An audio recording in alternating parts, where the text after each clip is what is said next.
Deputado Cairo Salim. Muito bom dia a todos, senhoras e senhores. Muito obrigado pela presença. Eu quero saudar ainda e registrar a presença da diretora de Saúde e Meio Ambiente da Assembleia Legislativa, doutora Raquel Lúcio Franco, conselheiro do Conselho Regional de Fisioterapia e Terapia Ocupacional, Dr. Rogério de Souza Alves de Castro, a secretária municipal de Saúde de Piracanjuba, Jaqueline Gonçalves, representante do Conselho dos Secretários Municipais de Saúde de Goiás, e o Dr. Robson Azevedo, diretor do Sindicato dos Médicos do Estado de Goiás, vereador de Goiânia, Dr. Jean, demais autoridades, senhoras e senhores aqui presentes, muito obrigado pela participação nessa, que é a primeira audiência pública do meu mandato, e vamos tratar hoje aqui sobre a segurança nos nossos hospitais. O motivo dessa audiência pública, senhores, é porque eu entrei com 2 projetos de lei na semana passada que tratam desse tema. O primeiro, com relação aos nossos recém-nascidos, tendo em vista essa quantidade de sequestros que vem acontecendo aí nas nossas maternidades e hospitais. A ideia é que seja obrigatório no nosso estado a utilização daquela pulseira com o sensor sonoro. Não só aquela com código de barra que identifica a mãe e o bebê, mas um sensor sonoro simples, barato, igual nós temos aí nas grandes lojas de departamento, quando você rouba uma bermuda, quando alguém furta uma bermuda, ou esquece e sai carregando aquilo, a loja inteira dispara. E é necessário que isso aconteça também quando um recém-nascido está sendo transportado indevidamente numa unidade de saúde nossa. E o outro projeto de lei que eu entrei na semana passada, muito comovido com essa questão da Suzy Nogueira, que foi violentada, abusada, estuprada dentro de uma UTI, de um hospital privado do nosso estado, lamentavelmente, e eu imagino que nós precisamos de monitoramento, Dr. Robson, nesses hospitais, nessas unidades de saúde do nosso estado, que isso seja lei, para resguardar não só os pacientes, mas os médicos, que são também muito atacados, principalmente na rede pública de saúde. São vários os relatos de assédio, de ataque, a população chega nervosa muitas vezes e desconta ali no profissional de saúde que está ali trabalhando, e o paciente que está ali num momento de doença, muitas vezes até sem consciência, e podendo ser vítima aí de assalto, de roubo, e de abuso, e de todo tipo de violência sexual. Nós precisamos que seja lei no nosso estado esse monitoramento, principalmente nas UTIs, mas esse é o meu modo de pensar. A audiência pública, então, o nosso projeto começa a tramitar agora. Eu quero ouvir todo o segmento na área de saúde, porque eu não sou o dono da verdade. Eu posso estar falando aqui coisas que não procedem, que são diferentes. Então eu quero ouvir os enfermeiros, os médicos, os donos de hospitais, os secretários de saúde, para que a gente faça os representantes dos hospitais de alta complexidade, a associação médica, enfim, todos os segmentos envolvidos, a Polícia Militar, está aqui o Coronel Ricardo Rocha, eu quero agradecê-lo pela presença, para que nós façamos o que for melhor para o nosso estado, para a nossa população, enfim, para aqueles que precisam do atendimento nas nossas unidades de saúde. Por isso, é muito importante que cada um de vocês expresse a sua opinião. Nós vamos fazer uma reunião, uma audiência muito dinâmica. A opinião de cada um de vocês é relevante para mim. Eu vou ficar aqui escutando, eu estou aqui para escutar, para ouvir a experiência que vocês têm nos hospitais, enfim, no trabalho que vocês têm aí na lida, na área da saúde, para que a gente erre menos aqui, né? Para que a gente faça o que for melhor em todos os segmentos, respeitando os donos de hospitais, os médicos, os profissionais que trabalham nas unidades de saúde e, obviamente, os pacientes. Então, a partir de agora, eu vou começar a ouvir os membros aqui da mesa e depois eu quero abrir a oportunidade para que todos possam falar. Muito obrigado a todos. a lista do pessoal aqui da mesa.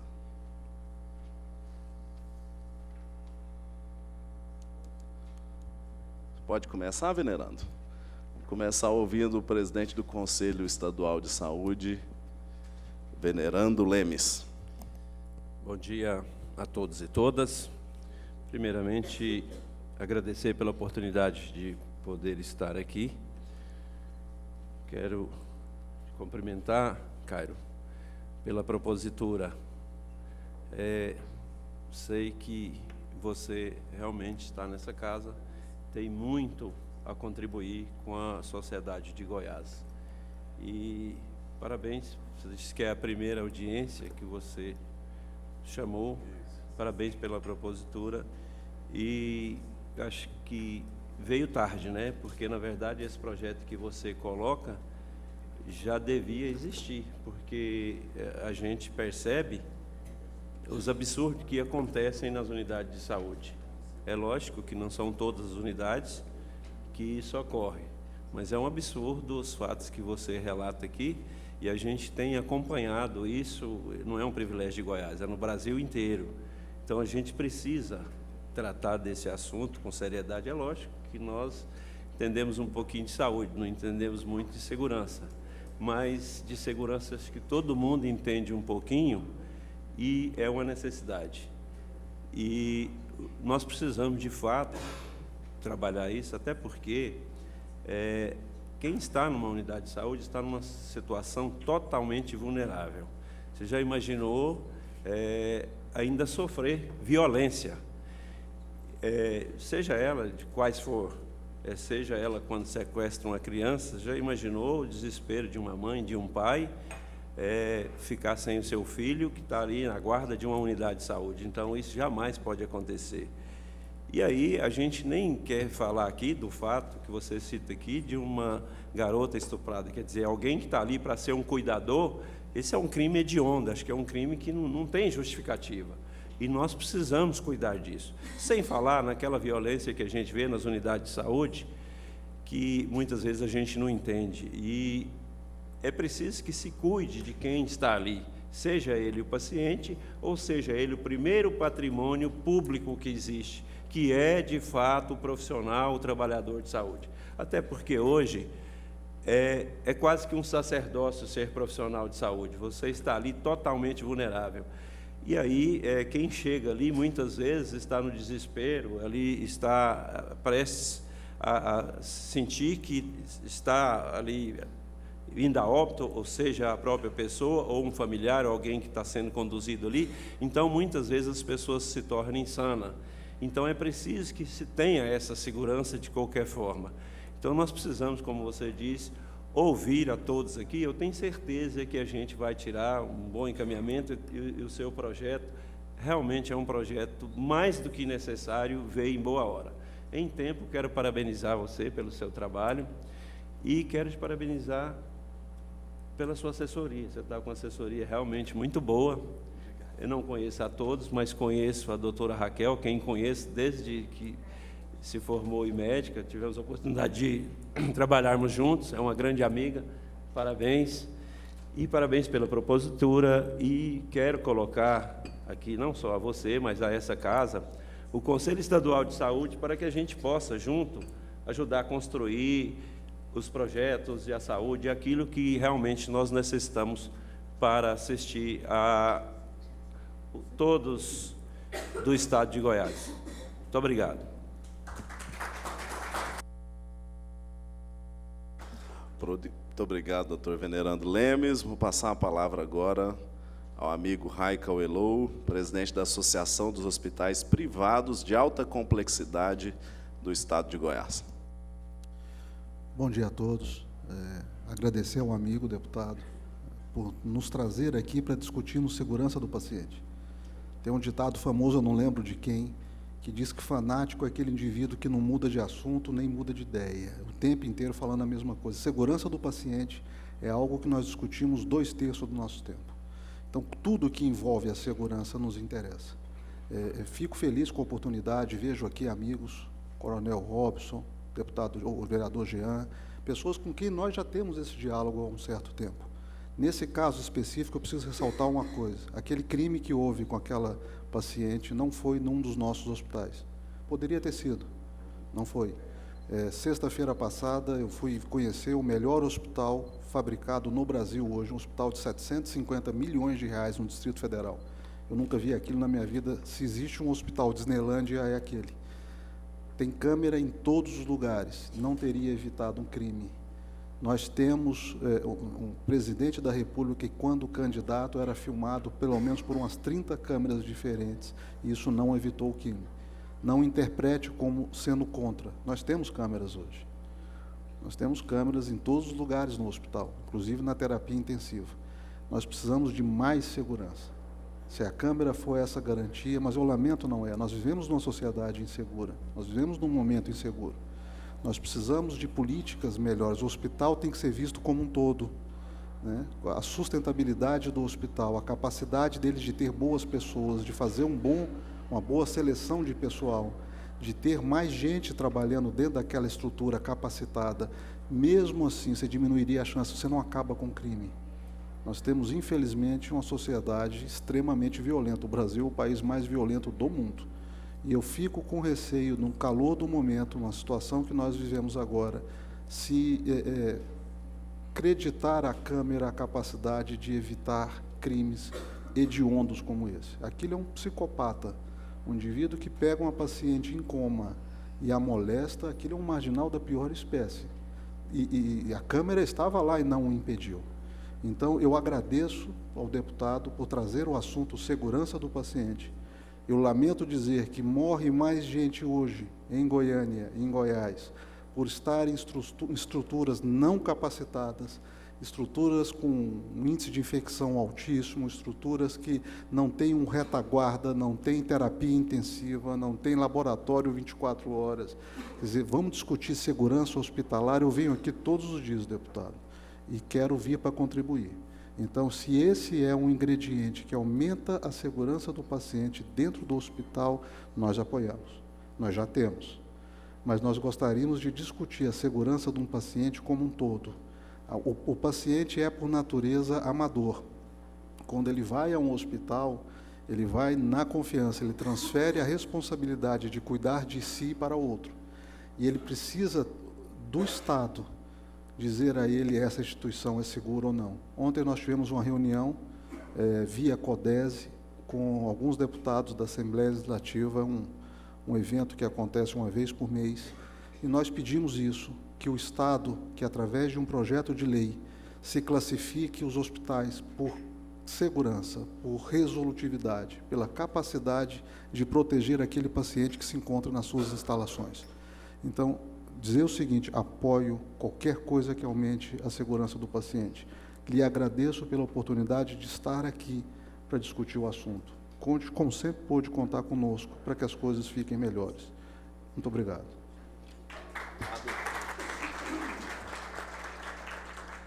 Obrigado pelas palavras, Dr. Raico Ilou, sempre muito preparado. Passo a palavra agora para o vice-presidente da Comissão de Saúde da OAB, Seção Goiás, Dr. José Rodrigues, e aproveito para registrar a presença do chefe de assistência militar da Assembleia Legislativa, Coronel Ricardo Rocha. Por favor, doutor José. Ok. A Ordem dos Advogados do Brasil, por meio da sua Comissão de Direito Médico e da Saúde, agradece ao deputado a esse convite, e, em nome do deputado, eu cumprimento a todos presentes. Eu quero destacar que a questão da segurança do paciente, ela não é algo novo, né? Essa discussão já vem há muito mais tempo, uma vez que a Organização Mundial de Saúde, ela acampou essa ideia, em decorrência dos eventos adversos que frequentemente acontecem quando o paciente adentra qualquer estabelecimento de saúde, né? E esse projeto, ele vem exatamente para poder jogar luz sobre o problema, né? E temos que entender que segurança do paciente, ela é muito mais ampla, né? Como foi falado aqui nessa mesa, milhares de pessoas em torno de todo o mundo, em todos os países, estão morrendo por contrair uma infecção hospitalar, eventos esses que poderiam ser prevenidos. Quantos pacientes que saem mutilados dos estabelecimentos de saúde porque simplesmente não teve o cuidado de observar que o membro direito que deveria ser amputado, amputa o membro esquerdo. Centenas e centenas de pacientes têm quedas nesses estabelecimentos, usam medicamentos errados, trocam os medicamentos, dosagem de medicamentos errados que vai resultar em outros eventos adversos. Portanto, eu acho que discutir a segurança do paciente, ela precisa ser discutida em todos esses aspectos, observando o que a Organização Mundial de Saúde determina, né? Observando o que a Agência Nacional de Vigilância Sanitária determina, né? Para que todos os estabelecimentos de saúde do país, ele possa ter o seu núcleo de segurança do paciente lá dentro, formado por pessoas qualificadas, para que possa, então, exercer essa função. A OAB coloca à disposição, a Comissão de Direito Médico da Saúde também está à disposição para que nós possamos discutir esse projeto e contribuir em maior profundidade. Muito obrigado. Obrigado, doutor José Rodrigues. Eu registro a presença do advogado Darlan Ferreira, advogado da família da vítima Suzy Nogueira. Eu convido o senhor para sentar aqui à mesa. O senhor fica à vontade. Passar a palavra agora para o diretor do UGOL, doutor Hélio Ponciano, experiente. Nós queremos ouvi-lo, doutor Hélio. Doutor Hélio Ponciano Trevenzol, muito obrigado pela presença do senhor aqui. Bom dia a todos. A segurança do paciente hoje é um dos pontos principais que uma direção preocupa. E não é uma preocupação só da diretoria de qualquer hospital. Ela faz parte também dos órgãos de acreditação de excelência em saúde. Se vocês forem ver, a classificação para que seja reconhecida ou seja acreditada uma unidade de saúde, vamos citar aqui, me desculpe, por exemplo, a ONA 1, o que ela visa? Segurança do paciente. Somente isso. Então, se vocês forem e virem essa classificação, ONA 1, é que ela passou em todos os critérios, ou pelo menos 90, 85, 90% dos critérios para que o paciente dentro daquela unidade tivesse segurança. O 2 e o 3, ele já avança mais, e aí passa a ser por excelência. Mas o primeiro requisito para o 2 e o 3 é que ele tenha segurança no seu atendimento e na prestação de serviço com esse paciente. Bom, feita essa introdução, e aí eu já vou jogar um pouquinho de lenha nessa fogueira, deputado. Porque a hora que a gente entra para dentro do hospital, nós temos áreas restritas dentro do hospital e que nós, como médico, temos que seguir o código que está na sua frente, Código de Ética Médica. Além das leis civis e criminais. Dentro do Código de Ética, eu, como médico, tenho que manter segredo sobre o que eu ouvi e o que eu achei. Como o advogado também tem que seguir na sua profissão e tem que respeitar. A hora que eu obrigo a violar esses direitos, aí nós temos um choque entre os códigos de ética e as leis.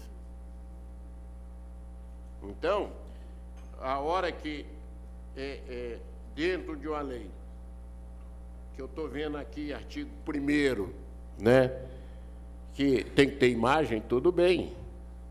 Eu vou citar o GOL. Nós temos imagem no GOL. Nós temos dentro da UTI? Não.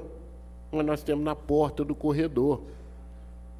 Quem entra e quem sai, nós temos documentado. Agora, a privacidade do paciente, eu não posso violar.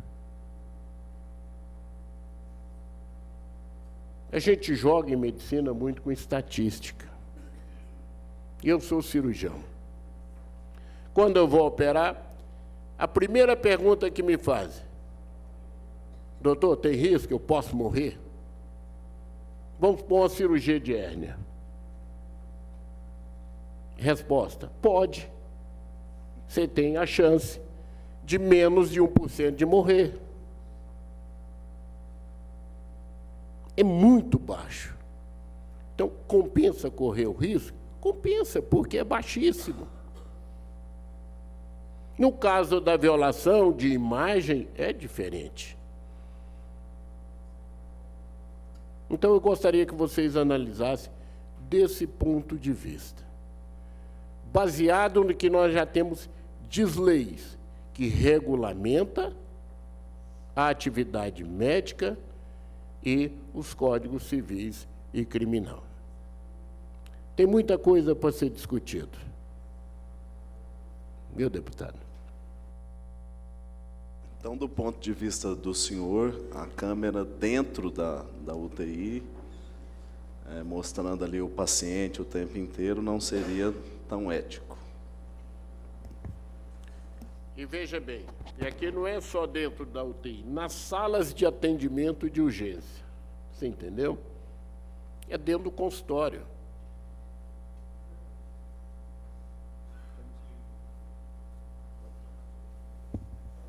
O professor Ponciano tocou num ponto nevrálgico. Nós estamos num mês em que o ministro da Justiça foi hackeado, né?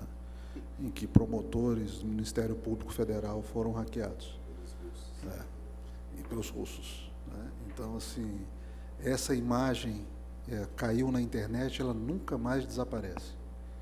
Então, uma preocupação é que o paciente possa ser violado de outras formas. Dentro de uma unidade de terapia intensiva, ele é manipulado o dia inteiro. É puncionado, ele é drenado, ele é auscultado, ele é tapotado o tempo inteiro. Então, nós precisamos, o professor Hélio tocou num ponto que é importantíssimo, nós tomarmos muito cuidado que, na intenção de proteger uma violação, não criemos outras. Não sou contra a câmera, nós temos câmera, mas quem é que vai manipular essa imagem? Onde é que ela está armazenada? Ela está conectada à internet? Qual é o risco disso ser roubado ou hackeado? Então, eu acho, deputado, que você atirou numa coisa e acertou numa coisa muito maior. Se isso que nós estamos discutindo passar a ser uma comissão permanente para discutir segurança do paciente em todos os seus âmbitos, eu acho que vai salvar a vida de muitos goianos, inúmeros goianos. Mas o professor tocou num ponto que precisa ser muito bem pensado. Só mais um pouquinho. Se vocês forem, e quem já visitou um UTI, sabe que a hora que você entra lá, tem mais gente em pé do que gente deitado. Então, tem mais gente cuidando do que gente precisando de cuidado. Então, você tem um ambiente fechado, superpovoado.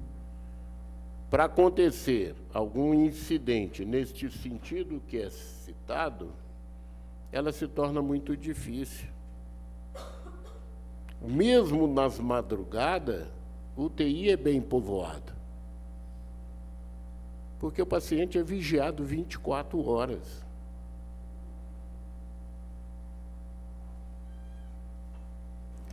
Aí as palavras do doutor Hélio Ponciano Trevenzol. Eu quero ouvir agora o advogado da família da vítima Suzy Nogueira, o doutor Darlan Ferreira. Seja bem-vindo a essa casa. Eu quero agradecer o convite da minha presença aqui e dizer, eu fui paciente UTI, 84 dias. Eu não gosto de falar muito sobre o caso, porque tem 2 médicos aqui, vão dizer que é quase impossível. Eu saí do Santa Helena tetraplégico.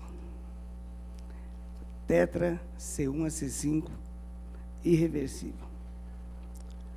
Fui para o SARA. A primeira coisa que o médico fisiatra perguntou para a mulher, pelas ressonâncias, pelo relatório médico, o Dr. Paulo Joubert, nosso amigo, meu neurocirurgião, leu e perguntou para a minha mulher o que ela queria com a minha internação. E eu, tetra, com traqueostomia, eu tinha esse peso, saí com 40 quilos, foi até bom nessa parte. E não podia falar, claro. E ela falou, olha, eu acabei de passar num concurso público, a minha filha tem 1 mês de nascida, a minha filha nasceu e eu acidentei. E eu queria que ele ficasse pelo menos em pé, para ser mais fácil de eu dar banho nele, né? Ou, se ele ainda puder escrever, ou digitar, para ele poder voltar a trabalhar.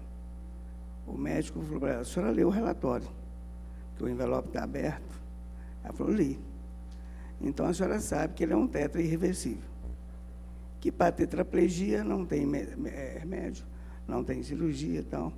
Nós temos um médico em cada campo avançado no mundo de pesquisa.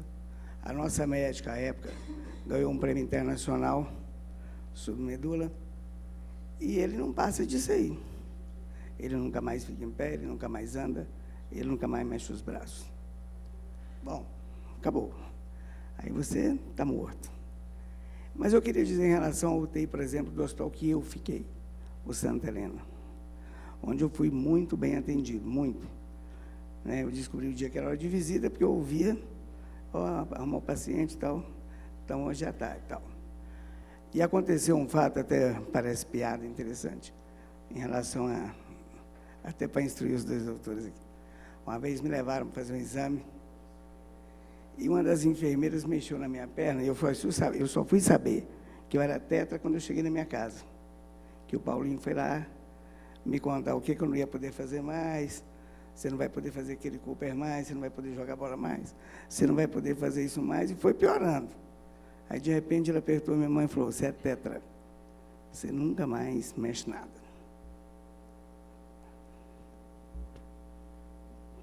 Bom, aí a enfermeira mexeu na perna, uma falou assim para a outra, eu devo ter feito alguma careta lá. Ela falou assim, cuidado, parece que está doendo a perna dele. A outra falou assim, tá não, ele é aleijado, ele não sente nada, não. Então, acho que elas acham que a gente está aleijado, não escuta e não vê. E eu pensei, aleijado? Eu achei que eu estava bonzinho, né? Minha mulher só falava, não, você está assim porque você está muito tempo deitado, teve trombose na perna, teve trombose na via porta do fígado e tal.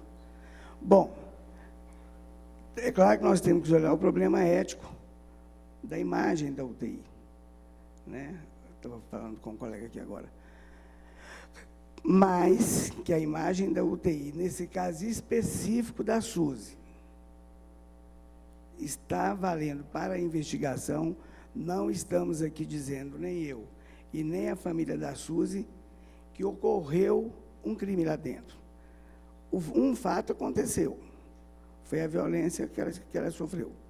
O outro fato é o que levou ela à morte. Eu tenho um irmão gêmeo meu que é epiléptico. Depois ele fez uma cirurgia com o doutor Luiz Fernando, quase que zerou. Hoje ele é doutor em matemática, dá aula no UNB. Nunca precisou de UTI.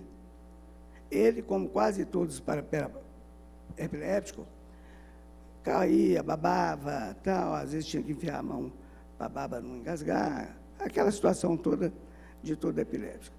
A SUSE tinha algumas convulsões, sim, mas nunca ficou internada. E o porquê da família é que ela chegou às 10 horas no hospital, às 18 ela estava na enfermaria,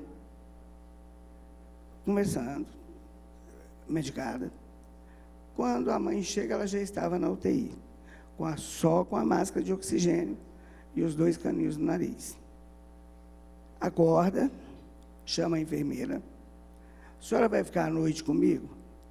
Ela falou, não, é outro plantão, outra equipe. Não, a senhora tem que ficar comigo. Veio um homem aqui essa noite e contou o caso. Ela achou que ela estava meio conturbada. Foi lá, voltou, perguntou de novo. E ela falou, quero falar com meu pai. Me tira daqui, quero falar com meu pai. Bom, chamou a chefe da enfermagem. A chefe veio, questionou ela, contou o caso. Detalhou fisicamente a pessoa. E pedindo a todo momento, quero falar com meu pai. Quando o pai chega, ela já estava entubada. Ela chora, balança a cabeça, chora, com aquela agonia, quero falar, não fala. E por aí vai. Pá, pá, pá.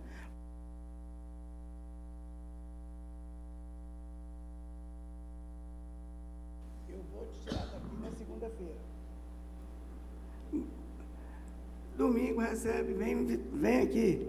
O pai da Suzy é sobre a Suzy. Ele vai, pede a mãe para preparar o almoço que a Suzy gostava e recebe só o corpo.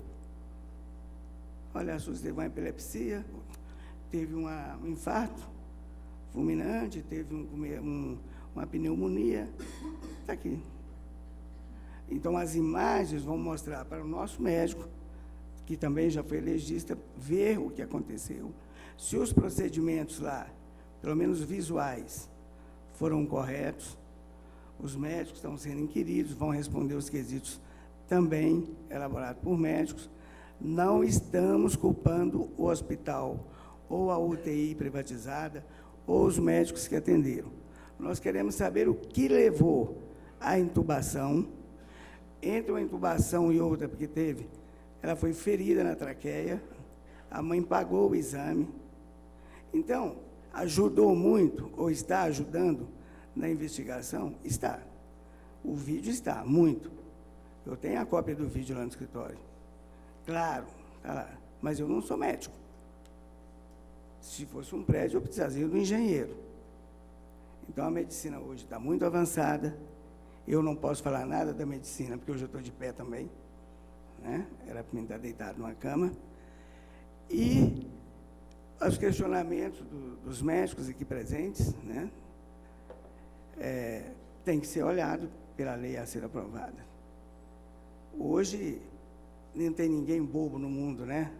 Qualquer imagem, hoje até dentro da sua casa, está lá em Moscou, está em Pequim. Isso também tem que ter um cuidado, a ética profissional, a ética médica, mas que é muito bom, que seria muito bom, que cada hospital tivesse uma filmagem para ver o que até o próprio médico, o que está acontecendo lá, o que o meu funcionário está fazendo. Será que ele está tratando aquele paciente bem na cama? Será que não está dando bronca nele? Eu, por exemplo, queria beber água, mas passava só um algodão na minha boca. E como é que eu chamava? Assim. Aí uma enfermeira virava, não, Darlan, larga de ser chato, tem gente pior que você aqui. Mas eu ouvi falar. Virei, fiquei amigo de todo mundo lá, fiz uma festa depois da minha casa para os médicos da UTI, sou amigo do pessoal da enfermagem até hoje, tenho contato com eles, mas eu acho que é um grande feito um projeto desse. Tem que olhar o problema legal, claro, mas eu quero parabenizar o senhor por esse projeto, por essa iniciativa, e adequá-lo à medida médica também, com o Conselho Regional de Medicina, vai dar as suas opções, os seus pitacos nele também. E muito obrigado por essa iniciativa. A mãe da Suzy e o pai não pôde vir, que a mãe está no estado deplorável, até para conversar com ela, e com razão, e ela é sargento da Polícia Militar, e se não fosse a Polícia Militar, quero parabenizar a Polícia Militar, em nome do Coronel Ricardo Rocha, e eu queria parabenizá-lo pela primeira vez, Coronel, que já o conheço, por o senhor ter diminuído a violência em Goiânia. Hoje, eu fui policial civil 23 anos. Hoje, quem segura a violência em Goiás é a Polícia Militar. Graças a Deus, a Polícia Militar está nas ruas e o índice de assalto em Goiânia diminuiu muito, porque eu sou criminalista e é o comentário do juiz e dos promotores. Então, o que é que ocorreu para descobrir esse fato da Suzy?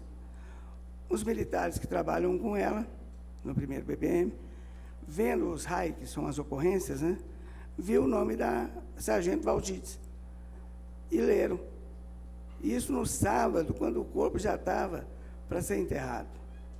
Foram na Tenente Coronel Carize, e comunicaram o fato. A Tenente Coronel vai lá no cemitério, chama o pai, que é policial civil, e fala para ele: você soube o que aconteceu com a Suzy no hospital?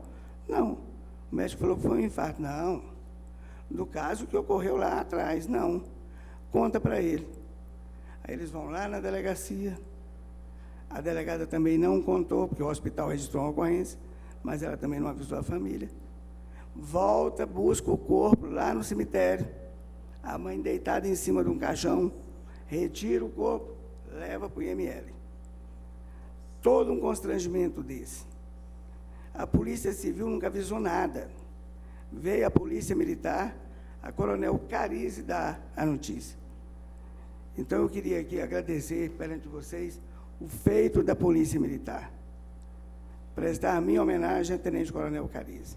Ela deu a mão para a família, ficou 24 horas por dia, até uma semana depois, amparando todos eles. Muito obrigado. Obrigado, doutor Darlan. Doutor Robson está presente aqui, além de ser do Sindicato dos Médicos, também é conselheiro do Conselho Regional de Medicina.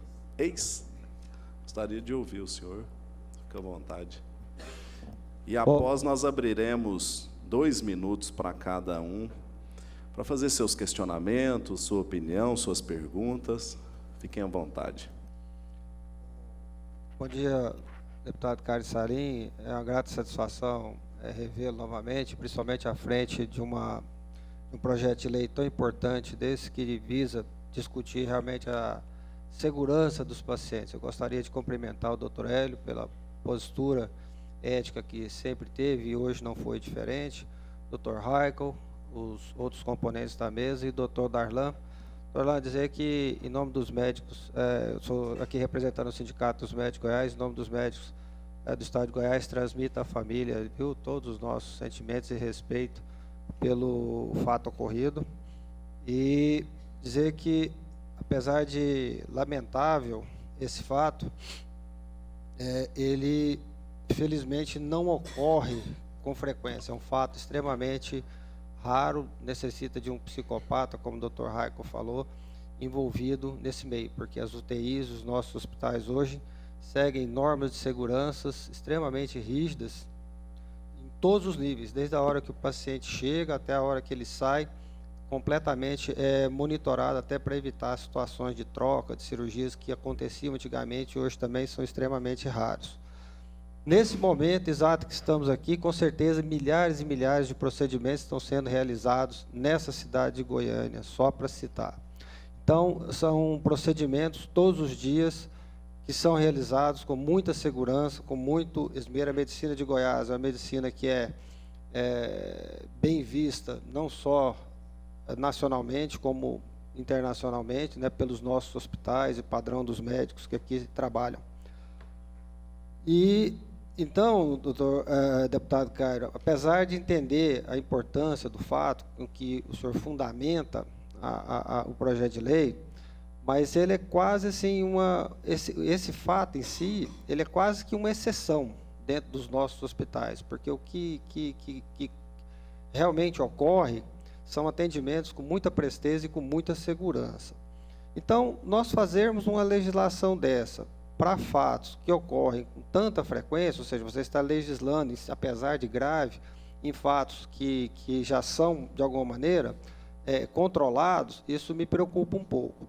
E a outra preocupação, né, que sou ex-conselheiro do CRM durante 15 anos, e lidando aí em todas as áreas da saúde, é justamente o sigilo da informação. Eu acho que a confiança, a privacidade, o sigilo, ele é a base da relação médico-paciente. Ninguém vai em um hospital e quer que as informações que ele conversa com o médico, com os procedimentos que são realizados pelos médicos, que isso seja público, que se torne público. Então, inclusive, há uma preocupação muito grande da categoria em relação a redes sociais, o que o médico pode ou não pode postar, dentro de um hospital, foto de paciente.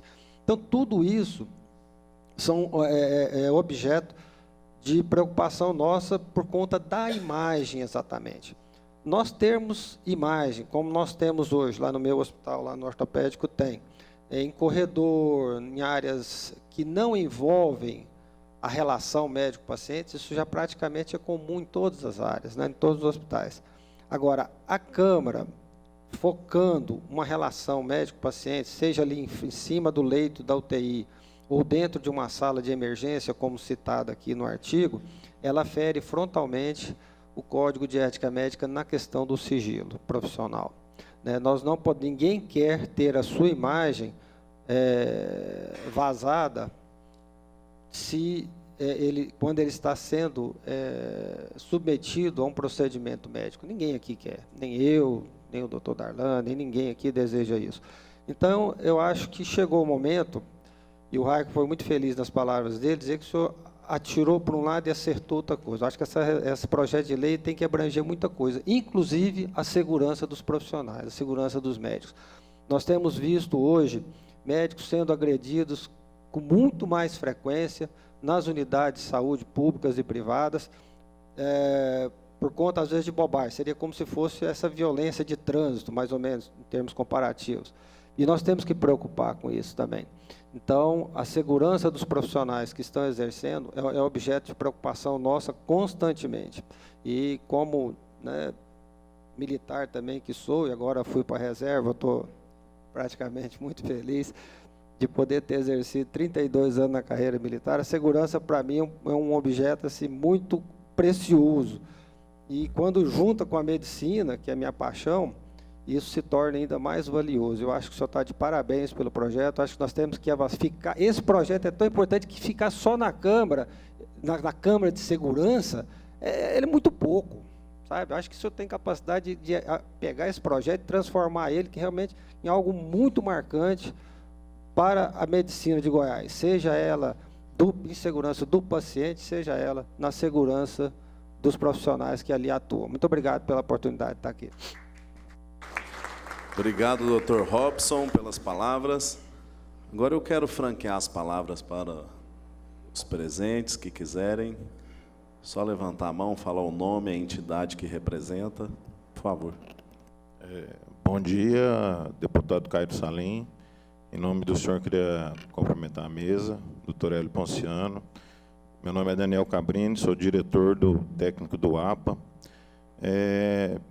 Todas as palavras que aqui foram ditas, se a gente for pegar um apanhado de cada um, o lado da ética médica, o lado da defesa do paciente, é importante. Uma coisa que eu acho que, igual o senhor, igual alguns já falaram, que o senhor deu um tiro para acertar uma pedra, acertou um avião. Mas, assim, é preciso ver também a questão dos hospitais, além do núcleo de vigilância do paciente, como estão sendo tratados os nossos profissionais da medicina, os enfermeiros, os psicólogos. Hoje nós temos uma síndrome, que eu não sei se o senhor conhece, síndrome de burnout, que é uma tragédia anunciada, a sobrecarga do trabalho dos profissionais de saúde. Então, acaba que a nossa medicina, os nossos profissionais acabam também ficando, talvez, doentes com a sobrecarga, e os meios de saúde deveriam ter um crivo melhor para avaliar o perfil psicotécnico dos colaboradores, né? E eu acho que é tudo válido, inclusive a gente ser mais, avaliar essa questão também. É isso aí a minha colaboração. Obrigado. Muito obrigado. Passar a palavra para o senhor, antes de registrar a presença da doutora Aline Valadares, médica psiquiatra e minha esposa. Obrigado. Bom dia a todos. Meu nome é Rogério de Castro, sou conselheiro do CREFITO, Conselho Regional de Fisioterapia e Terapia Ocupacional. Eu gostaria de ressaltar e reafirmar o que já foi dito, né, pelo doutor Elô, o doutor Hélio Ponciano, o doutor Robson, meu professor, e dizer assim que esse assunto ele é bem voltado mesmo, que realmente, deputado, é muito vasto a área da segurança. Eu trabalhei vários anos no hospital de reabilitação, que é referência no estado de Goiás, no Brasil, e que é ONA 3, o doutor havia falado. O ONA 1 é basicamente segurança, então nós já tratamos muito, os hospitais acreditados hoje têm muito disso, né, de focar realmente na segurança como um todo. E isso realmente tem que ser muito mais amplo, e como todos já disseram, fica até redundante de ressaltar que o senhor acertou realmente em algo muito maior que o senhor conseguiu imaginar. Mas é claro que o senhor teve uma motivação por trás disso, né, e o doutor Darlan está aí na mesa, não é à toa. E eu vejo que, além disso, deputado, acho que a gente pode ampliar para uma outra frente tão importante quanto essa da segurança dos hospitais, que realmente é muito importante, que é a grande crise ético-moral que vive a nossa sociedade nos dias de hoje. Porque se nós tivéssemos uma preparação melhor dos nossos profissionais, das pessoas que cuidam, né, nós teríamos evitado, talvez, uma situação como essa. Será que realmente, na base, na contratação desses profissionais, será que não deveria ser feito na verdade, uma elaboração, um critério de perfil psicológico mais aprofundado, de olhar a questão mais comportamental ali dessas pessoas? Será que não deveria se pensar em algo a respeito disso também, na contratação, nos RHs, vamos dizer assim, para ir lá na raiz, porque nós temos que analisar isso uma questão mais de causa, né? De onde parte um profissional que vai trabalhar, assim, hoje, em vez de trabalhar, vou estuprar uma pessoa. Como é que a gente consegue elaborar uma questão dessa? Eu acho que, então, essas duas frentes, a segurança e realmente essa questão da ética moral, que nós temos que estar vendo essa questão. Muito obrigado ao senhor pelas palavras. Próximo. Pois não, doutora? Bom dia a todos. Meu nome é Zilá. Estou aqui representando a doutora Fátima Murué, secretária municipal de saúde. De dizer assim, pela secretaria, esse assunto é muito importante, está sendo discutido, a parte de segurança nos hospitais, e a gente reflete isso, da importância de trazer também, claro, segurança para o paciente, segurança para o trabalhador da área de saúde. E o que a gente observa, quando foi bem colocado por membros da mesa, né, Dr. José Rodrigues, Dr. Raikal e Dr. Hélio, que refletiu muito a importância dessa segurança do paciente, todos os protocolos de identificação. Então, assim, as unidades de saúde necessitam realmente seguir, porque isso vai trazer uma segurança para o paciente no primeiro momento, desde a sua identificação, como também a gente precisa pensar na segurança para o trabalhador. Porque quando você tem um profissional, que, por exemplo, a categoria de enfermagem, medicina, todos, né?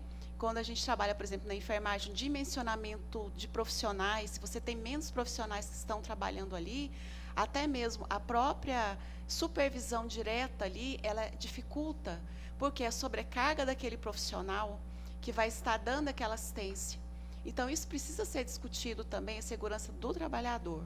E a questão da propositura de estar instalando as câmeras, realmente tem essa questão ética de estar expondo mesmo, tanto o paciente que ali está recebendo tratamento 24 horas, que seja nessas situações de unidade de terapia intensiva, de assistência direta mesmo, do trabalhador também. Claro que tem aquela questão da segurança de ter uma câmera que vai ver o profissional, né? Então, realmente, é uma situação bem complexa. A sugestão é que esse projeto ele possa ser ampliado mesmo, vendo a parte da...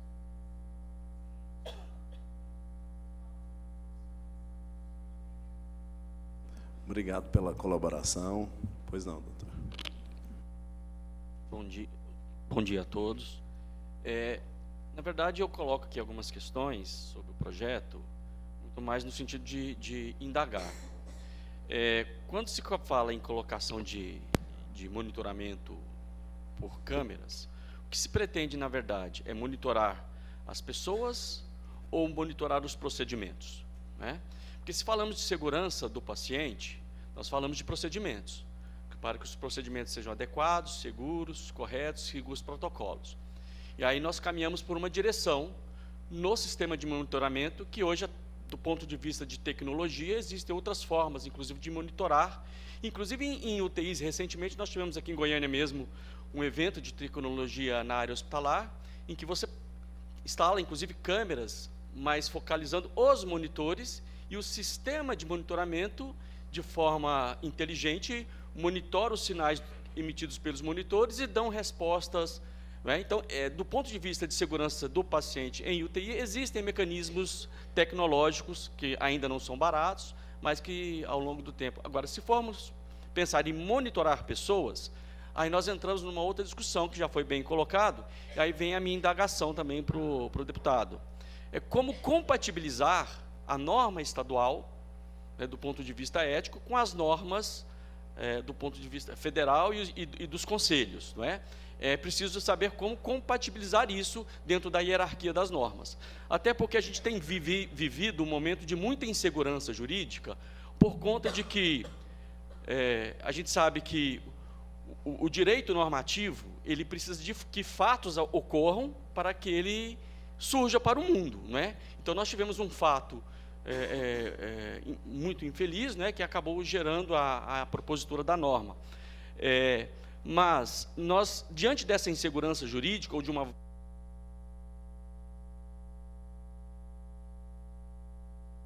segundos, por favor, de interpretação, nós vemos os agentes públicos, de uma forma geral, legislando sobre essa matéria.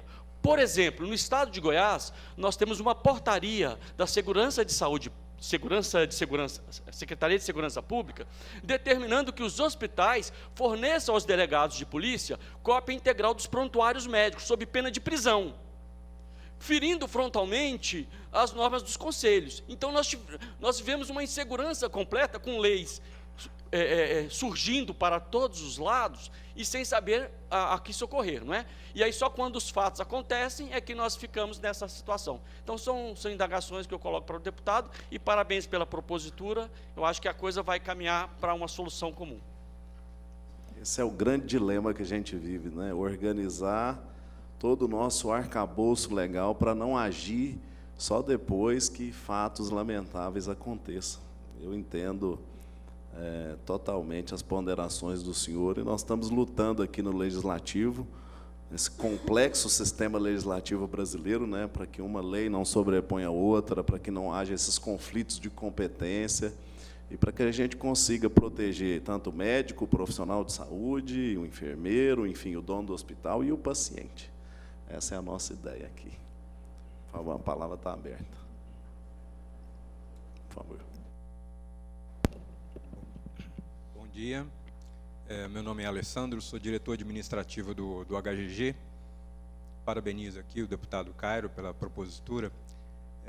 Pela nossa experiência, deputado, né, à frente do hospital desde 2012, o IDETEC instalou mais de 260 câmeras naquela unidade. Então, hoje, dentro do HGG, todos os corredores, portarias, recepções, todos eles nós temos câmeras e é totalmente monitorado.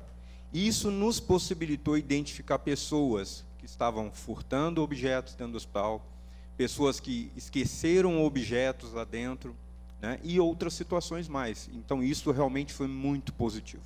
Agora, um fato interessante, né, em uma ou duas situações onde nós tínhamos uma estrutura diferente, e aí nós ampliamos enfermarias e consultórios, aonde tinha já câmera instalada e o paciente passou a ser atendido, ele foi o primeiro a pedir para retirar, porque ele se sentia constrangido, mesmo a câmera não estando em funcionamento, né? Então, realmente, nós entramos aí, tanto em questão de choque com as resoluções do Conselho Federal de Medicina e tudo mais, e com a própria opção do paciente. E aí eu lembro que também nas UTIs, nem todos os pacientes estão lá, talvez até seja a maioria deles, estão lúcidos. Então, se você for perguntar, também eu tenho certeza que a maioria deles vai optar por não ter a sua intimidade filmada, né, e tal. Outras pessoas também, não só aqueles da assistência que estão ali acompanhando. Apesar também de não ser médico, né, de formação administração hospitalar e advogado, eu tenho também a certeza de que um procedimento ele não poderia ser analisado tecnicamente com a imagem desfocada, uma imagem afastada do paciente, né? Porque isso são técnicas.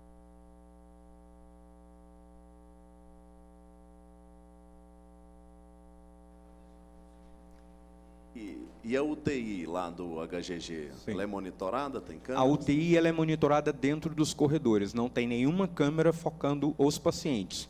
Quando nós fizemos a reforma e a readaptação da UTI, nós fizemos um projeto da forma que todos os leitos fossem visualizados do posto de enfermagem. Então, isso facilita muito esse acompanhamento e monitoramento do paciente. E como os médicos também que fazem parte aqui da mesa comentaram, né, o hospital ele já passou por vários níveis de acreditação. Hoje ele é um hospital ANA 3 e esse mês passado nós iniciamos um projeto de acreditação internacional na nossa UTI. E nenhum deles exige imagem de pacientes, né? Então, o que exige para a segurança do paciente é o prontuário eletrônico do paciente, a rastreabilidade de medicamentos, a rastreabilidade do uso, né, de tecnologias, isso sim para você monitorar e tentar garantir a segurança do paciente dentro dos protocolos clínicos. Só uma sugestão, todos os hospitais têm uma comissão de controle de infecção hospitalar, a CCIH, e eles têm que apresentar esses relatórios, né, o percentual de infecção dentro do hospital, quantos pacientes morreram por infecção e tudo mais. E eu tenho certeza que todos os hospitais conseguem mapear, inclusive, a origem do seu paciente.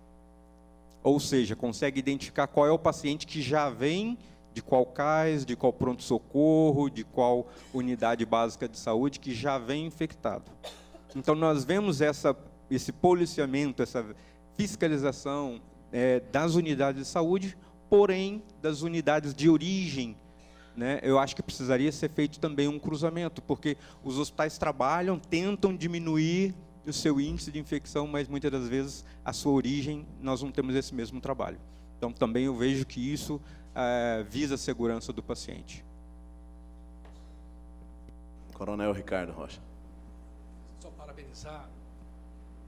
parabenizar o nobre deputado, né, pela propositura, pelo trabalho aqui desenvolvido aqui na Assembleia, frente aos trabalhos diários aqui, e até mesmo na relatoria da CPI da Enel. Então, assim, o trabalho do senhor a gente presencia aqui e parabeniza pela postura que o senhor tem tido aqui.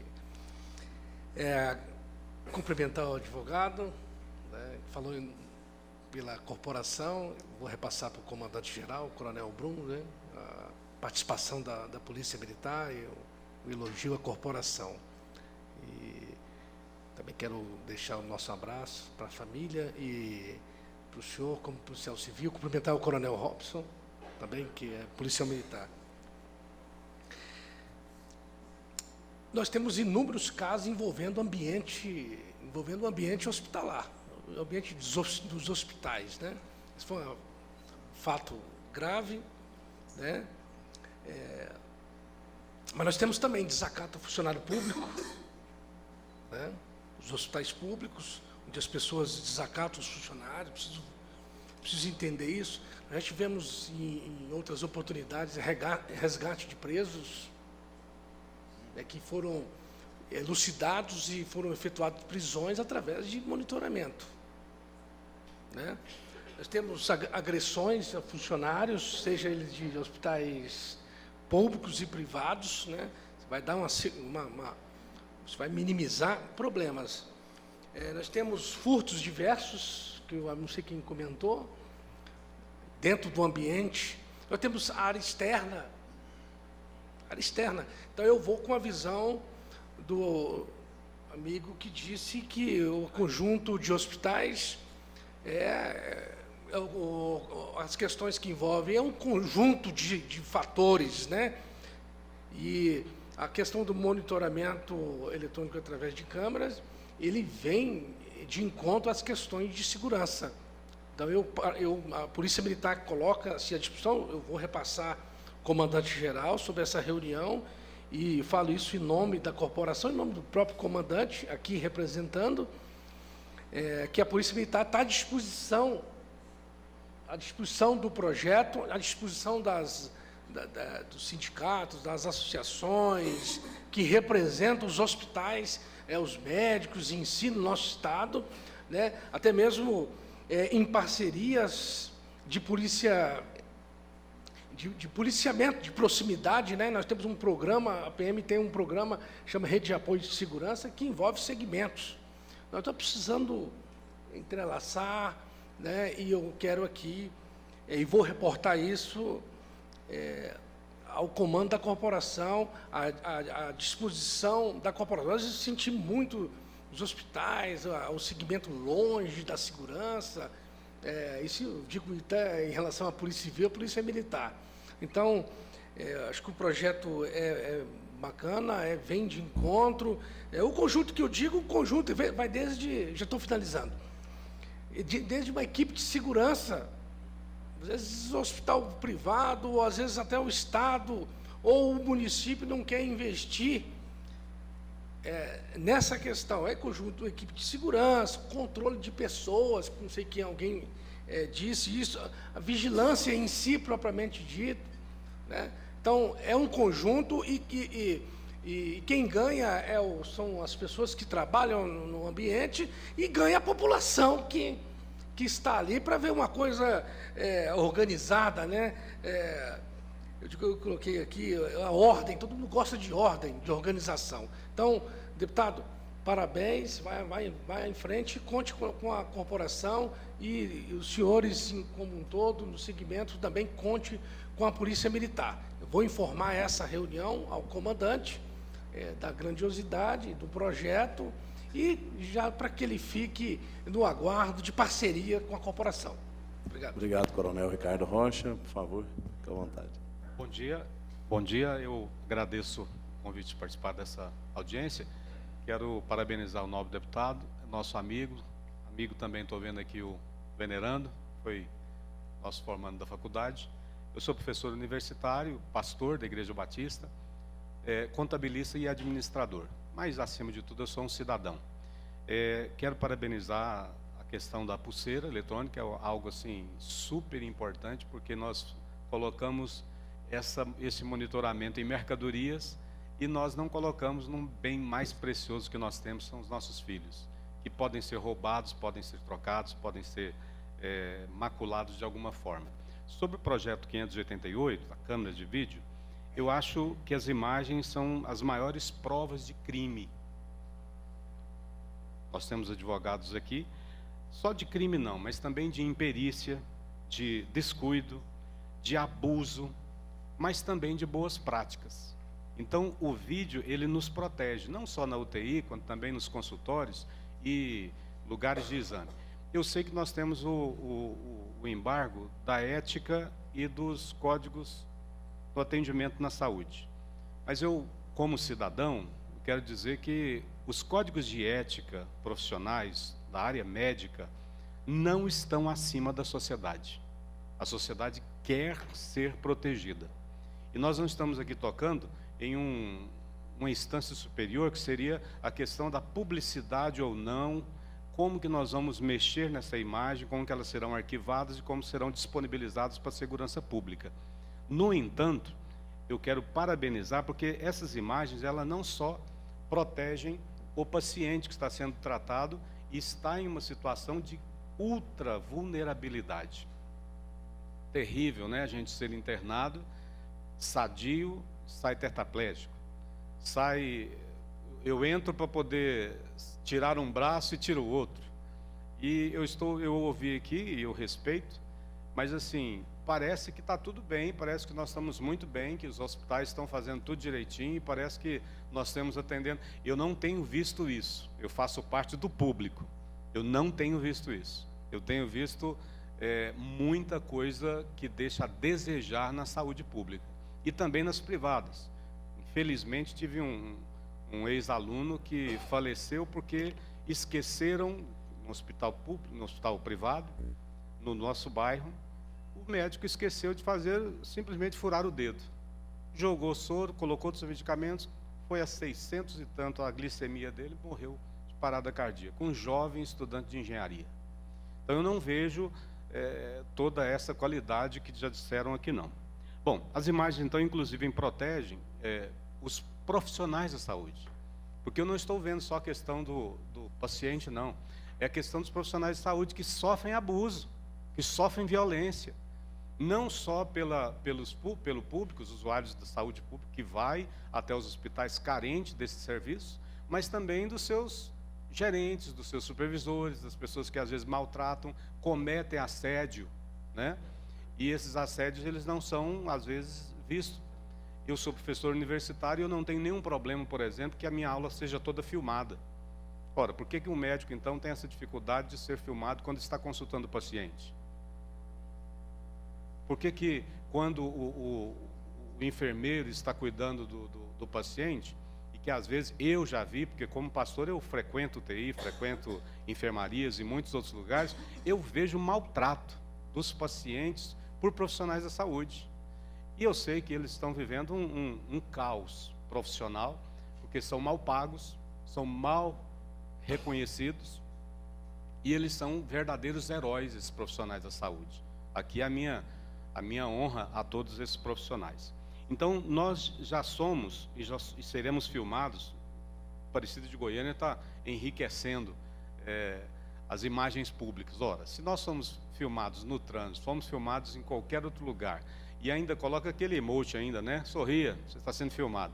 Eu gostaria muito, e nós estamos sendo filmados agora nessa audiência. Então, eu gostaria muito que nós não tivéssemos um público privilegiado, um público que não se pode ser filmado. Pelo contrário, é um profissional que cuida da minha vida, e um erro médico, um erro de um enfermeiro, pode custar a minha vida, pode custar o sucesso da minha família ou o fracasso dela. Assim como o engenheiro, quando ele erra num cálculo, ele faz um projeto errado e toca uma obra de forma diferente, errada, ele derruba um prédio que mata centenas de pessoas. Então o médico também, ele sofre desse problema. Claro, um erro dele é grave, e nós não temos às vezes volta quando isso. Bom, os casos específicos pode-se atender, o paciente, o doutor acabou de falar aqui, né, nosso diretor, ele disse, olha, o paciente foi o primeiro a dizer que não quer ser filmado, que não quer que a sua particularidade no atendimento seja filmado. Por que então não se disponibiliza que o paciente pode fazer essa escolha, ou o parente pode assinar e dizer isso? Então eu prefiro que esse paciente possa optar por não ser filmado, mas que nós não tenhamos mais casos, como nós tivemos da SUS, que as pessoas não teve esse monitoramento, e aí nós estivemos acabando vendo crimes que não são só esses, né? São vários outros crimes. Então quero parabenizar a humanidade e o cuidado seu, deputado, por essa propositura. É claro, nós temos que enriquecer a questão da publicidade de imagens e, quem sabe, atacar alguns códigos de ética que às vezes protegem um núcleo pequeno da sociedade e às vezes desprotege um núcleo maior. Então, como na democracia, a maioria vence, nós temos que ouvir realmente a população. Parabéns, muito obrigado. Obrigado pelas ponderações. O senhor quer responder? Sim, obrigado por me franquear a palavra, mas a questão ela é muito mais abrangente do ponto de vista daquilo que o senhor coloca, né? Nós temos que ver o que a Constituição diz acerca da privacidade da pessoa, do direito da imagem, e nenhum outro instrumento jurídico ele pode sobrepor o que a própria Constituição diz. Um outro aspecto que eu quero destacar é com relação ao que o senhor falou sobre os códigos de ética. Na verdade, o código de ética, ele não existe em função do profissional. Ele existe em função da prática do profissional em relação àqueles que eles atendem. E isso é para todos os cursos da área da saúde, todos os códigos de ética, ele visa realmente a proteção do indivíduo que está sendo atendido por aquele profissional, né? Tanto é que quando a gente vai, se tem um profissional da saúde que ele está sendo processado por um ato inadequado, o próprio código de ética está lá para punir esse profissional. Um outro aspecto também que precisa ser destacado, e que a doutora Zilá, e agora eu quero frisar na fala dela, é a questão de dimensionamento de pessoal.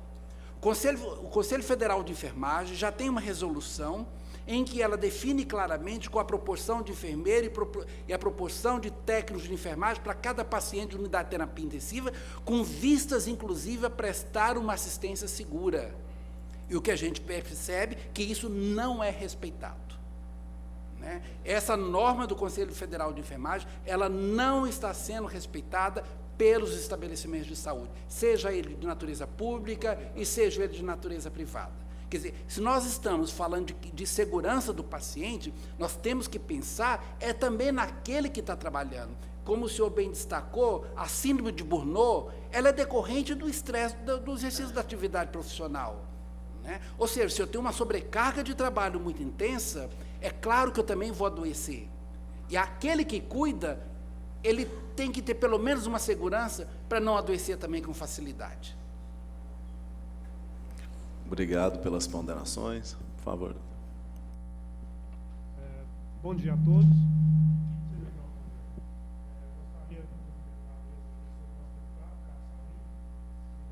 Venerando também a minha voz. Eu trabalho na área de saúde. Está ouvindo agora? Eu trabalho na área de saúde. Estou aqui a pedido do Dr. Ismael Alexandrino. Ontem à tarde ele me falou que talvez não conseguiria estar aqui. Eu vim na expectativa que ele viesse, mas não conseguiu estar. Então, eu não sou da área médica, trabalho na parte administrativa da saúde, mas estou aqui representando o secretário e a gente tem que colocar o ponto de vista nosso. Eu vejo que é uma iniciativa, deputado, muito salutar, muito importante, e que não tem outro lugar melhor para surgir ideias desse tipo, projeto de leis, do que aqui no Legislativo. E está começando pela porta, o correto, iniciando-se nessa audiência pública, que está ouvindo a parte médica, está ouvindo pessoal da segurança pública, está ouvindo cidadão. Eu aqui quero falar, nem tanto quanto como servidor, mas como pai de duas filhas, uma de 15 e uma de 14 anos, que todos os dias, constantemente, está no consultório médico, está no hospital. Eu mesmo, várias vezes, já fui hospitalizado, passei por cirurgias. Meus pais, com 70 e tantos anos, já passaram por cirurgias. Inclusive, meu pai, recentemente, fez cirurgia no Hospital Goiânia Leste, muito bem atendido. Então, eu acho que a gente tem que colocar o nosso ponto de vista. Eu vejo como de suma importância isso aqui, esse projeto de lei do senhor das câmeras nos hospitais. Por quê? Por mais que pode ferir, tem que buscar o equilíbrio, para não ferir a ética do médico, o direito de imagem da pessoa, mas é o caminho, porque se não fosse por essa filmagem, com certeza, aquela pessoa que praticou aquele ato estava hoje praticando. Com certeza, isso não tem dúvida. Então, mesmo que o índice é pequeno, a gente tem que criar mecanismos, instrumentos que viabiliza, possibilita tirar essas pessoas do nosso meio. Porque eu gostaria, o doutor advogado da família, levar os meus sentimentos aos pais. Eu penso o que será a vida desses pais daqui para frente. Imaginar que a sua filha, no momento que estava ali até amarrada, né? Pelo que eu ouvi na TV, parece que estava até amarrado, porque na UTI tem momentos que tem que amarrar. Sem nenhum meio de defesa passar pelo que passou. Isso sem entrar no mérito da ética e tal. Mas se não fosse aquela imagem colhida na UTI, esse tipo de pessoa continuaria ali e eu poderia ser a próxima vítima, ou minhas filhas, quem sabe. Então, no ponto de vista, como pai, eu quero falar como pai, como cidadão. Eu parabenizo o senhor pelo projeto de lei. Tenho certeza que ele vai sofrer alterações, mudanças para melhor, mas o caminho, ele está no caminho certo. Eu acho que o caminho é esse, e nós temos que buscar um meio de ouvir, como está ouvindo aqui, todas as áreas para a gente melhorar o projeto, mas o caminho é esse, e pode contar com a Secretaria de Saúde. Hoje, por mais que todas as unidades de saúde, tem aqui pessoal do APA, do HGG, do GOL, são geridas por organizações sociais, parceiras, que têm feito um brilhante trabalho, mas a Secretaria de Saúde, como a responsável por tudo, está aí pronta a ouvir e a fazer aquilo que for determinado. A lei, da maneira que ela for aprovada, depois de ouvir todas as áreas, aprovada e sancionada, o que couber à saúde, eu tenho certeza que a gente vai aplicar e vai executar. Muito obrigado. Muito obrigado pelas palavras. Por favor, doutor. Bom dia novamente, meu nome é Zilá. eu quero só fazer um destaque, porque além de eu estar representando a doutora Fátima, eu sou também da Secretaria de Saúde, né, da Coordenação Municipal de Segurança do Paciente e Controle de Infecção. Então, só de dizer que, dando uma informação, já tem, desde a existência das próprias vigilâncias sanitárias, nós já desenvolvemos um monitoramento nessa parte de infecção, na parte de segurança do paciente, que é mais recente, né, de 2013 para cá. Então, assim, e as medidas sanitárias, elas são exigidas pela vigilância sanitária para que todos os serviços de saúde se adequem dentro das normas estabelecidas via federal, estadual e municipal. Então, assim, porque foi bem colocado aqui por alguns colegas sobre essa questão das infecções, da parte de segurança do paciente. Então, eu só quero deixar aqui o registro, que é uma preocupação, né, e, claro, uma exigência também da Agência Nacional de Vigilância Sanitária para a Secretaria de Saúde, que faça esses monitoramentos e adote as medidas sanitárias necessárias. Então, nós, Goiânia, já fazemos isso. Isso também vale para o Estado e para o nível nacional, porque somos o Sistema Nacional de Vigilância Sanitária. Então, só gostaria de dar esse destaque, viu? E conte com a Secretaria de Saúde nisso. Obrigado, Zilá. Mais alguém quer fazer alguma ponderação? Por favor. Bom dia a todos. Meu nome é Larissa Rivelli, eu sou coordenadora geral do Diretório Central dos Estudantes da PUC. Atualmente, nós fomos eleitos para representar um universo de 23 mil acadêmicos. A Suzy era estudante de arquitetura e o que aconteceu com ela gerou uma grande comoção dentro da instituição. Inclusive, foram realizados alguns atos em que o pai dela teve a oportunidade de falar e externalizou a sensação de impotência que ele tinha. E eu fiquei um pouco assim conformada, não conformada, mas assim um pouco mais tranquila em saber que realmente isso que acontece aqui, o que aconteceu com ela, é a exceção. Mas, ao meu ver, a partir do momento que a gente tem um indivíduo que sofreu alguma violação, algum direito ou garantia fundamental, é de extrema importância que sejam debatidos, sim, políticas públicas para que a gente consiga assegurar, né, esses direitos tutelados pelo nosso ordenamento jurídico. E eu gostaria de dizer, deputado, que o senhor teve essa percepção, né, de conversar com os especialistas da área para que a gente consiga chegar a um projeto de lei que seja realmente eficaz e que não vá na contramão do previsto pelos conselhos regionais e tudo. É isso. Parabéns por tudo aí. Obrigada. Muito obrigado pela sua participação ao DCE da PUC. Muito boas suas ponderações. Mais alguém gostaria de falar? Pois não, doutora. Bom dia a todos. Meu nome é Aline, eu sou esposa do deputado Caio Salim. Gostaria de cumprimentar toda a mesa e ponderar algumas coisas que o doutor Robson falou e que eu concordo em relação a gente assegurar também a proteção do trabalhador. Eu, como médica, eu já também fui agredida por familiar, por paciente. Então, nós temos que pensar mesmo na privacidade do paciente. Por outro lado, eu também sou médica do Serviço de Verificação de Óbito há 8 anos. E, às vezes, a gente está falando de um caso aí, de um estupro, mas, na verdade, não é um caso. Não foi algumas vezes que eu precisei encaminhar alguns casos suspeitos também para o IML, para o Instituto Médico Legal, de casos também de coisas que aconteceram dentro do ambiente hospitalar, que nós precisamos, que foi negligenciado, que a gente precisava ter uma investigação. Então, a gente tem que pensar também na privacidade do paciente, mas nós temos que pensar também nessa segurança, porque os pacientes de UTIs, como já foi falado, ele, na verdade, é um paciente vulnerável, na maioria das vezes inconsciente, e que precisa dessa proteção. E outra coisa que o colega falou, a gente tem que pensar num perfil psiquiátrico. Vou puxar a sardinha para o meu lado. A gente tem que pensar num perfil psiquiátrico, porque não é porque é médico, não é porque é enfermeiro, não é porque é um fisioterapeuta, um técnico de enfermagem, que não tem um transtorno psiquiátrico. Nos concursos públicos, na grande maioria, eles precisam, para tomar posse, de laudo psiquiátrico. A gente não vê isso em contrato, a gente não vê isso em carteiras assinadas, né? Então, a gente Gestão de RH, exatamente. Então, a gente tem que pensar nisso tudo. Em quem que nós estamos contratando para os nossos hospitais, que profissional de saúde é esse que nós estamos. Então, é isso que eu queria ponderar. Nós temos que... É um projeto de lei que nós precisamos ouvir mais todas as entidades para que a gente possa construir um projeto de lei ampliado e que seja benéfico tanto para nós, profissionais de saúde, quanto para o paciente. Muito obrigado, doutora Aline. Passar para o doutor Raico para as considerações. Queria, sinceramente, agradecer ao deputado. Eu vim aqui hoje falar de câmeras e eu participei de uma audiência espetacular onde falamos de segurança o tempo inteiro. Agradecer a doutora Zilar, é uma grande parceira nossa. Só para deixar claro, ela amanhã vai participar do nosso encontro de todos os núcleos de segurança do paciente. Quer dizer, e nós já tivemos que mudar de lugar 2 vezes, porque não está cabendo todo mundo.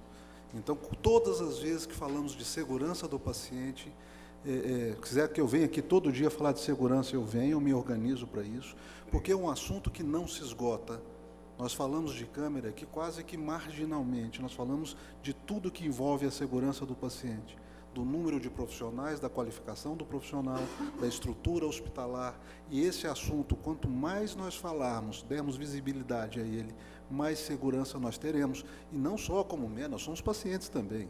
Eu estou gordo, velho, uma hora dessa eu tenho um AVC, eu vou ser tratado como paciente, eu sei disso. Então, sim, obrigado pela oportunidade, deputado. Foi muito rica a discussão e eu espero que ela continue por muito tempo ainda. Obrigado de coração. Obrigado, doutor Raico. Doutora Raquel. Oi. Alô. Bom dia a todos e a todas. Meu nome é Raquel.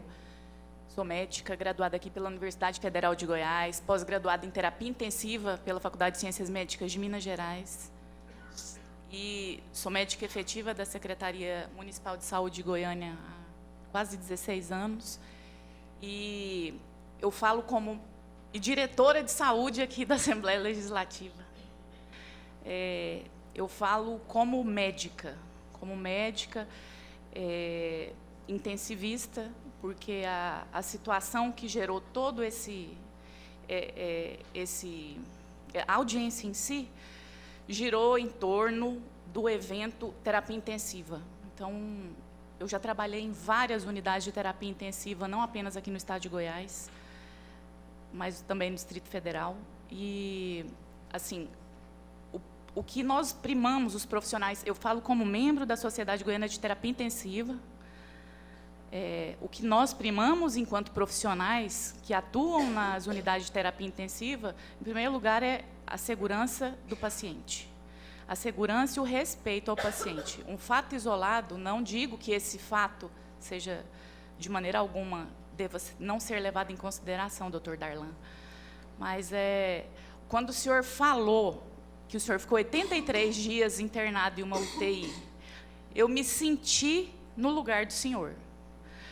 84 dias internado. Então, se nós somos médicos ou outros profissionais de saúde que prestamos atendimento a um paciente num estado de vulnerabilidade, não nos colocamos no lugar daquele paciente, se tivesse acontecendo comigo, como o doutor Raikar falou, daqui a pouco eu posso ter um AVC, daqui a pouco eu posso ali, daqui a pouco é agora, eu virar ali do lado e acontecer alguma coisa comigo. E a gente tem que tratar com amor, com carinho, com respeito, independente de onde nós estivermos atendendo.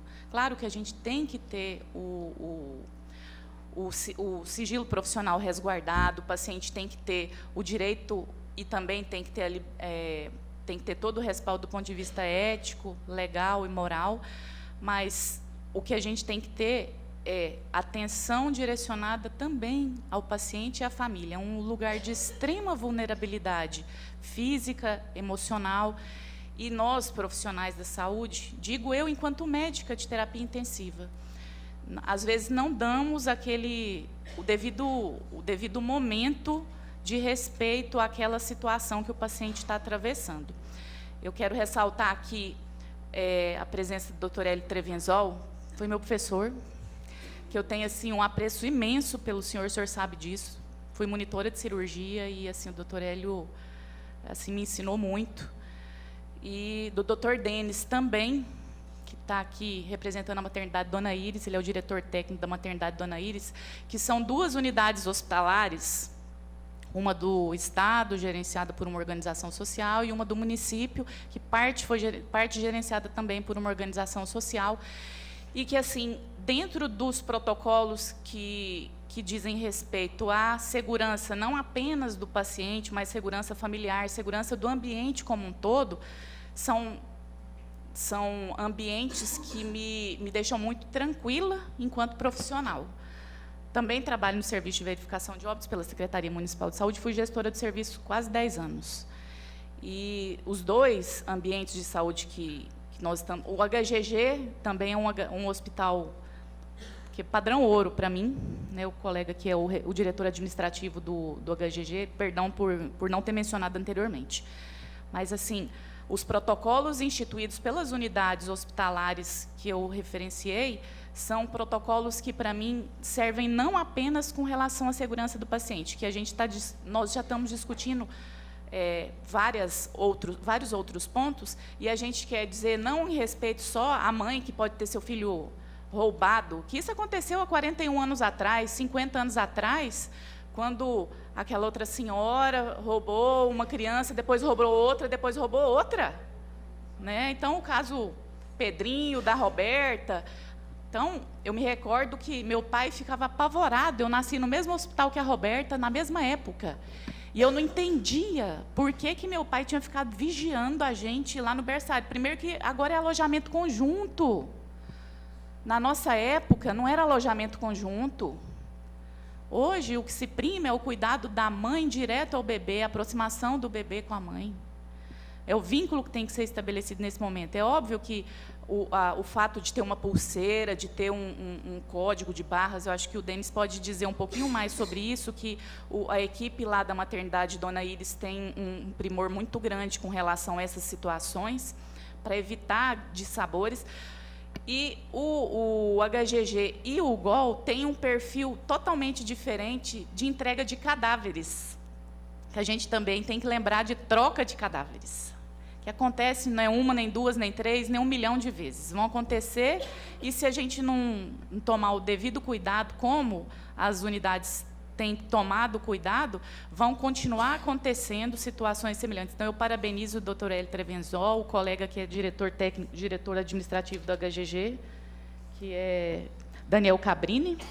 Opa, perdão. O APA também, hein? O APA também está de parabéns. Ai, perdi o nome do colega do HGG. Alessandro, perdão, tá? E, então, mesmo a gente levantando toda essa poeira, não desmereço a dor da família, doutor Darlan. É o 100% dessa família. Porque se fosse comigo, com a minha filha, eu ia querer o meu 100% de volta.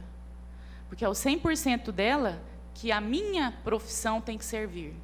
É o 100% da família daquele paciente que a minha profissão tem que servir. Então, a gente tem que olhar por diversas óticas também para que esse projeto seja ampliado, discutido de uma forma extensa. Mesmo que o Dr. Robson tenha se posicionado como ex-conselheiro, eu respeito muito pela postura ética profissional dele junto ao Sindicato dos Médicos. Estava aqui o Ricardo Manzi, que é o vice-presidente do Sindicato dos Trabalhadores de Saúde no Estado de Goiás, e o Conselho Regional de Medicina não pôde estar presente para pautar sobre as posturas éticas e profissionais, tanto que foi reeditado o Código de Ética Médica, que foi publicado em final de 2018, e agora, em abril, foi realmente reacendida a chama da necessidade de nós vivenciarmos diuturnamente o que é correto, o que é lícito, não apenas na profissão médica, mas em todas as profissionais que envolvem, todas as profissões que envolvem os cuidados em saúde. A segurança no ambiente hospitalar tem que ser primada? Tem. Só que nós temos que, em primeiro lugar, respeitar o princípio da relação médico-paciente, o princípio da empatia, de saber que aquela dor ali é a dor do outro, mas pode estar acontecendo comigo a qualquer momento. Obrigada. Parabéns, deputado, pela propositura dos 2 projetos de lei. Obrigado, doutora Raquel. Bom, já vou passar para as minhas considerações finais. Ninguém mais quiser se manifestar. Agradecer a cada um dos presentes. Foi muito bom a gente ouvir aqui ponderações e visões diferentes, né? Do meio estudantil, acadêmico, gestores de hospitais, de secretarias de saúde, de instituições privadas, representante de vítimas, né? Conselho de Saúde, a Secretaria de Segurança Pública, Polícia Militar, servidores dessa casa. Foi muito enriquecedor e, com certeza, nós continuaremos a discutir junto com a nossa equipe técnica, junto com a nossa assessoria. Eu quero colocar o nosso gabinete à disposição para críticas, para sugestões, para pontuações com relação a esse e a outros projetos que sejam possíveis de nós apresentarmos aqui nessa casa. O legislativo ele funciona muito provocado. É importante haver essa provocação da sociedade e gostaria de deixá-los à vontade mesmo para utilizar o nosso mandato. Essa casa é o slogan aqui é o poder da cidadania, né? Então é importante que as pessoas participem do processo legislativo. Lembre quem é o seu deputado, tomara que seja eu, e me ajude a fazer um bom mandato, representar bem a sociedade, porque a gente também é passível de erro, e qualquer erro que porventura estiver nesse projeto ou em outros, vamos corrigi-lo aqui na CCJ, nas comissões, na Comissão de Saúde, no plenário, colocar as emendas que são necessárias serem colocadas. Eu agradeço a todos, nós estamos aí com 2 horas de audiência pública, muito obrigado e bom dia.